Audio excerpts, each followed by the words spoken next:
আসসালামু আলাইকুম। আমার হাতে যে স্যামসাং A02 মোবাইলটি দেখতে পাচ্ছেন, এই মোবাইলটি ঘন্টার পর ঘন্টা চার্জে লাগিয়ে রাখলেও 1%ও চার্জ বাড়ে না। তো এখন আমি এই মোবাইলটির চার্জিংজনিত যা সমস্যা আছে তার সব কিছুই সমাধান করে আপনাদেরকে দেখাবো। আপনারা ভিডিওটি দেখতে থাকেন। আমি স্টেপ বাই স্টেপ মোবাইলটির কী সমস্যা হয়েছে, কেন চার্জ বাড়তেছে না, তা আমি এই ভিডিওতে আপনাদেরকে দেখাবো। তো আপনারা ভিডিওটি দেখতে থাকেন। তো দেখতে পাচ্ছেন আমি মোবাইলটি বন্ধ করলাম। তো এখন আমি মোবাইলটি সম্পূর্ণ খুলে নিব। খুলে নিয়ে প্রথমে আগে যে লজিকটা আছে সেই লজিকটা আমি চেক করব যে চার্জিং পোর্টটা ঠিক আছে কি না।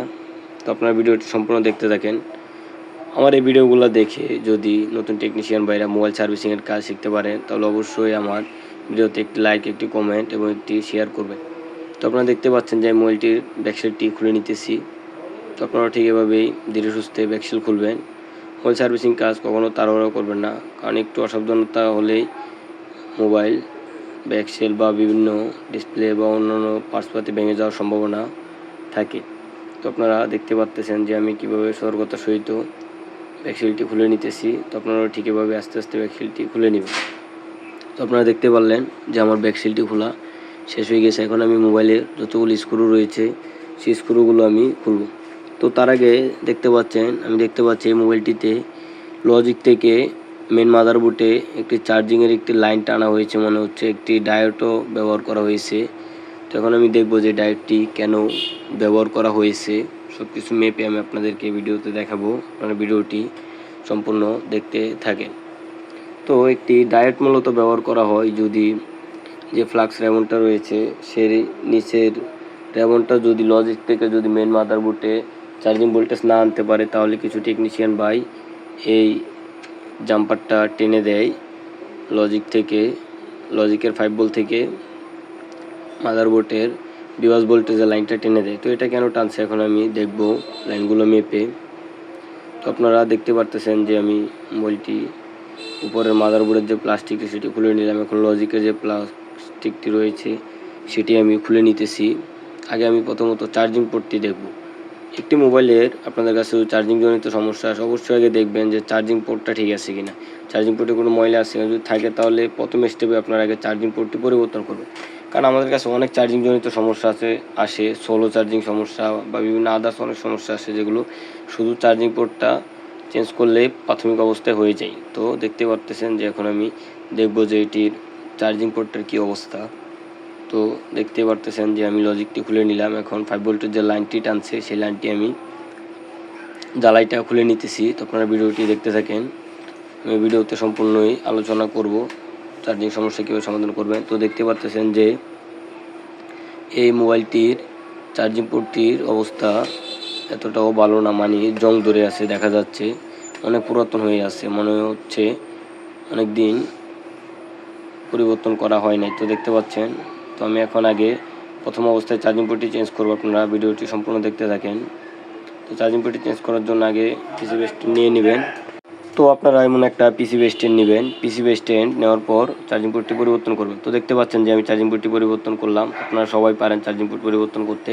তো আমি দেখালাম না, আমার অন্য ভিডিওতে টাইপ বি চার্জিং পোর্ট কীভাবে পরিবর্তন করবেন তা দেখানো আছে, আপনারা দেখে নেবেন।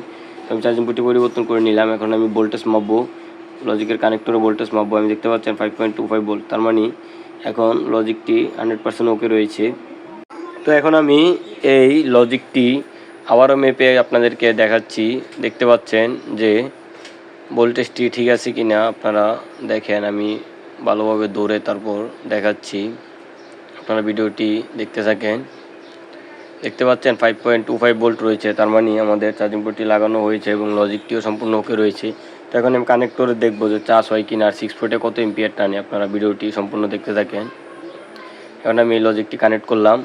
কানেক্ট করে এখন আবার আমি মেপে দেখব ব্যাটারি কানেক্টরে কত ভোল্টেজ রয়েছে। দেখতে পাচ্ছেন ব্যাটারি কানেক্টরে 4.35 ভোল্টেজ রয়েছে, তার মানে আমাদের এখন আর সোলো চার্জিং যে সমস্যাটা সেটি আশা করি আর থাকবে না।